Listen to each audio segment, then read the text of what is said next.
All right, so with our gorgeous Mr. W, ready, Winston? I'm going to see if he would like to practice a little bit going onto the raised dog bed, so the cot. Ready? You want to try it? I don't think he's done the cot thus far. So just like with Miss S, notice how he's like, oh, it's a little creepy. So if there's ever moments where you're trying something novel and your babe is giving you some body language where they're saying this is a little bit overwhelming, let them either self-explore, so nice job. So as he goes and checks it out on his own, I might feed over the item or away from it. If again, this was really spooky for him and he was really overwhelmed, I'm not going to lure him with my food to the thing, because then it's going to start to create a potential for a trick moment. This is really nice right there. Yes, good job, sir. So I want him to feel that it's comfortable for him to try it. If, for example, he would love to have the food, but he doesn't really want to get that close, he might technically get closer than he's comfortable to do in that situation. And now he might get so overwhelmed when the food is gone that it was still a negative setup for him. So just like with us, if we were scared of spiders and someone said, well, you know, there's $1,000 in that jar with spiders, you might have some really big conflict moments inside of you where you would really love the 1,000, but you really don't want to touch the spiders. So it still would be a rather negative experience, even though there is a prize at the other end or in the jar, for example. So right here, I can still see his little back end is still kind of pulling sort of backwards, which means that he's worried that if something were to go wrong, he needs to be able to escape the situation. My neighbors are making some noises, which is also very exciting, which is no problem. But he's going and exploring the item. So I might go, yes, and then feed away from the item. So the benefit of sometimes tossing food away from the thing is it can reboot the ability to have it start again. So you'll see that a lot of times I'm doing feeding the floor. The benefit to that is most dogs like it when it moves. They love to forage, but it also gives you the chance to start the behavior again. So if, let's say, my babe was sitting, you could, for example, feed for the sit, but then also toss an item so you could try it again. So we go, ready, sit, and then feed for that. But now that he's still stuck in sit, which of course he got up, but let's say your puppy was still stuck in a position, feeding away from the item, yes, means that they could then move away and reboot. So again, right now we're just going to see if Mr. Handsome feels safe enough to try the cot. If being upright like this, remember how with Mr. Z earlier, if you saw his video, he was working with the agility ladder. Oh, so close, sir. And when Mr. Z was working with the agility ladder, I ended up flipping it upside down so it was flat on the ground, so he didn't have to raise up his feet to kind of go between the ladder rungs. That could be something we could do with this bed where, let's say, for example, maybe Mr. W finds this a little overwhelming. I'm going to try. If he thinks this is too spooky, oh, yes, nice job. So you can still see he's very hesitant to try this. I'm not going to force him by luring him over onto the bed. I'm going to do a little find it. I'm going to flip this over. So that way it's less of a crinkly sound because it's kind of like a hammock where it feels empty or sort of like has some give in the material. So sometimes what can be helpful too is you can stand on it and then show him that it is a stable platform. For some of the babes, things that move, things that creak or give can sometimes feel dangerous because from their perspective, they don't understand that underneath is maybe the floor. They might then think from their perspective, this moved, so maybe if I step on it, I could fall all the way through and get hurt. So remember, from an animal perspective, they're trying to stay alive for another day, even though they're domesticated dogs. But they still feel like if I'm not careful at times, maybe I could get injured. And if you have an injury as an animal, even us, you may not make it when there's predators or there's other things around you. So from his perspective, staying safe and one piece is important. So we might again move away. Nice. Then I might see if I can go walking on the item and see if he wants to try. Yes, right there. I'm going to feed him for that. So I'm again, nice. Yes, good job. So remember, confidence building is something I would still recommend to keep working on. There's plenty of times where novel textures, sights, and sounds, if we don't keep up with them through puppyhood into adolescence, that's when we don't use it, we lose it. So a lot of times people will sometimes take a puppy class, be like, oh, the puppy did great. And then they come back to me later with behavioral problems because as they went from puppyhood into adolescence, new things were popping up that they thought the puppy already understood or felt safe with. But remember, when they're babies, 5 months and below, you tend to typically have a puppy that is very comfortable with novelty most of the time. And then for most of those puppies, if you don't keep up with that into adolescence, it now all of a sudden becomes scary at those points. So that's where you run into several other fear periods down the road. And those fear periods can become trauma depending on how we deal with it.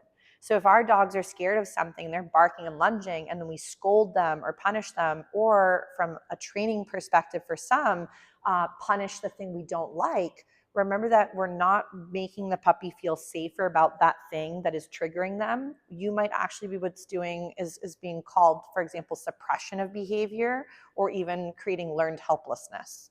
So we want to be able to have our dogs and puppies communicate in the way dogs do, which could be barking, lunging, snapping, or growling. And I'm not saying that we want them to go eat the UPS driver, but if we take away their whispers where they're not making contact happen, then we're getting rid of, for example, the batteries in our smoke alarm. Just because we don't like the smoke alarm noise does not mean we should take away the battery sounds. I mean, the battery that would give us those sounds. Same thing with your puppy. If we get rid of warnings that are non-contact driven, for example, a growl is something I'm very thankful for, because it can let me know if my dog is feeling safe or unsafe, or if they need more help or more support or more distance from something. So if we are scolding those moments, the problem there is now we're creating a zero dog. So a zero dog is a dog that's been maybe scolded for offering behavior that we have deemed in our society as bad dog behavior. Remember, dogs are amoral. So dogs and puppies, or any animal, even us at times too, if they feel safe or unsafe, they're going to give you certain responses. So you have your fidget, fawn, freeze, flight, and fight. So we might try a little bit with Mr. Handsome, see if he wants to try it. He's like, oh, that looks too spooky. So if he's a little bit unsure, I'm just gonna make it much easier for him. I don't wanna make it too hard or too spooky.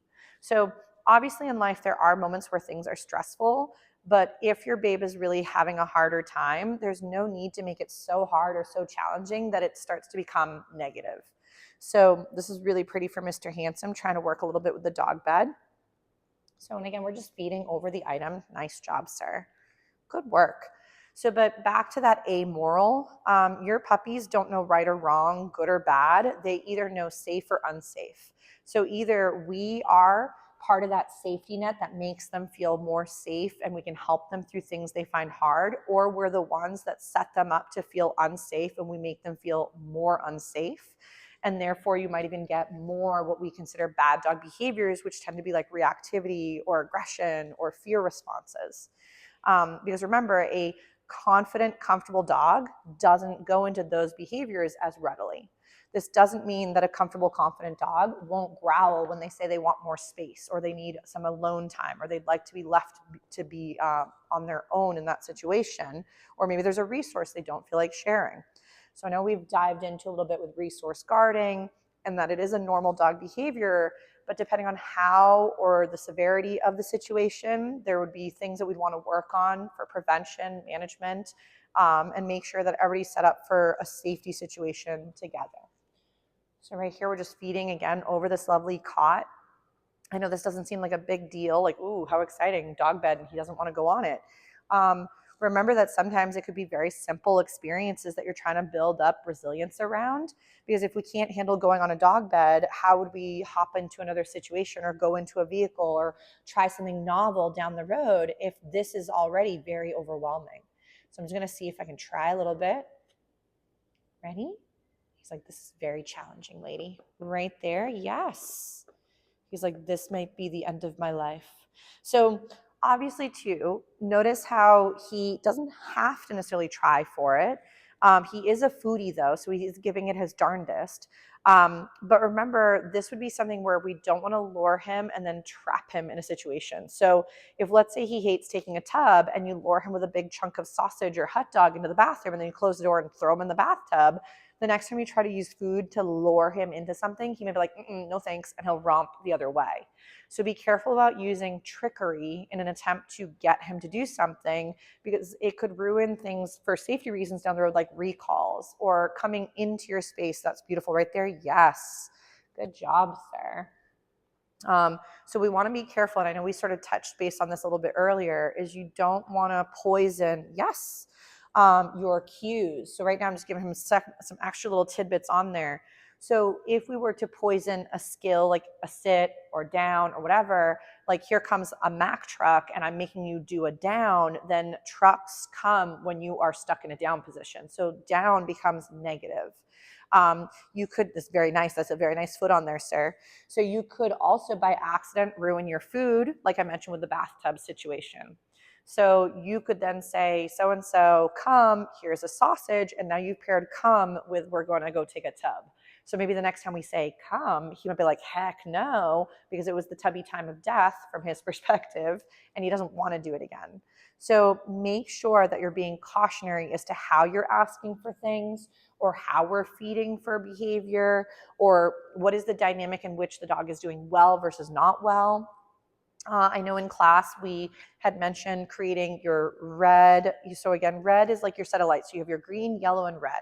So green would be environments, skill sets, situations where he does amazing. He's taking food, he's able to offer the skills, he knows how to do it, and he's feeling comfortable. Very nice job, good boy, yes.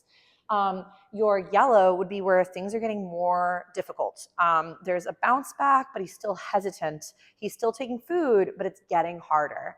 And then that would, again, be cautionary, just like with your set of lights. Careful, it could become dangerous. Red would be, oh, smart boy. That was beautiful, mister. So we're going to go into a nice big jackpot with some extra bonus bits, like he just broke open the piñata. What a smart man. So if, for example, red is where your babe takes no food, they're unresponsive, they can't do the skills, they're actually becoming reactive, so there's big emotions coming out, be it woohoo or oh gosh, then that's a situation where your babe is not actually learning how to get better or over something, but maybe they're getting really good at that response. So we want to be really careful that what we're offering and what we're doing for practice is actually building comfort and resilience, not adding to the reactivity, anxiety, or explosion of excitement. So when practicing, if we're always going from green, easy peasy around your yard, your neighborhood, or maybe your house, to then the yard or the real world is red, there's no in between. So your babe is either going from I can easily do this to heck no, and there's no easy in between to get there. I always think about training too, like having a rung to your ladder, is if, for example, when you are going on a ladder, every rung starts to get further and further away. Even though you've climbed up quite a bit, you're going to get to a point where you can't reach the next one, and then you're stuck there.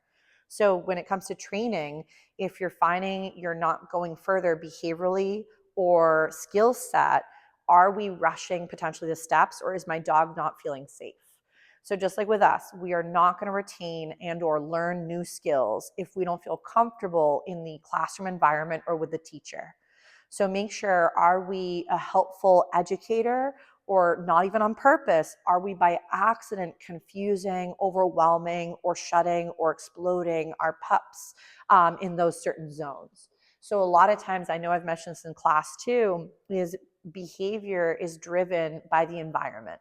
So a lot of times if the environment is too chaotic, too overwhelming, too exciting, too much just going on, and your babe barely has a foundation in knowing what to do in general, then how are they going to be functional in those harder bubbles with things they barely know how to do?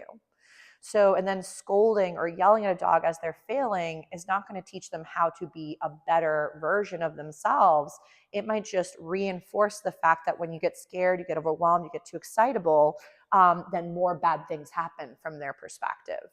So remember that your babe is not trying to give you a hard time. They're not trying to duke it out with you. They're not trying to climb the total pole of power. Remember that the dominance theory concept that was designed or created by the scientists that kind of created the full spectrum, has now been going back on that and has been debunked his own study. So this concept of your dog is a little mini wolf in your home is very inappropriate for teaching them, but also for creating a relationship. So that would be like me using, for example, primate behavior on, let's say, us, like pretend you were a baboon, but you're a human. You're going to get culture clashes where things don't make sense because it's not the way they learn or we learn. So make sure that the way we're working with our babes are conducive to the way your puppy actually does perceive the world and understand something, so we can better equip them to handle our human world that we have them living in. Because remember, no puppy walks up to another pup and asks them to do a downstay or a recall or loose leash walking. These are skills we want our puppies to do well in so they can fit better into our human world, but also can understand what to maybe be expected of them, and they can safely perform those skills. But Mr. Handsome, Mr. W, did such a good job. I'm so proud of him for hopping up on the big boy cot. But we'll call it a day for all the beauties. They did stellar. But again, guys, if any questions, concerns, something pops up, let me know. But we'll call it a day for Mr. W doing such a good job on his dog cot, and we'll give him a break. But very nice job, Winston.